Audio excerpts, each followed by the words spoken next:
how to use system restore on Windows 11. If you find this video helpful, drop a like and subscribe. Anyways, getting into it, it's very simple to go ahead and do this. So the first thing that you want to do is locate the system protection workspace.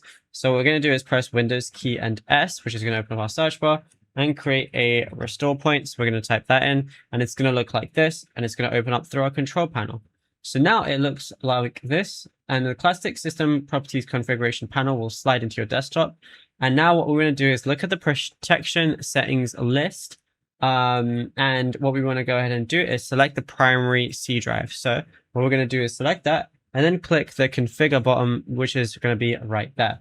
Now, once we do that, under the restore settings header banner, select the bullet option for turn on system protection, which is going to be right here. And then move the max usage allocation slider handle right until it sits between 5 to 10%, which is going to be 10 to 15 gigabytes of space. So we'll go ahead and do something like 7%. We can just do something in the middle of that if we want to.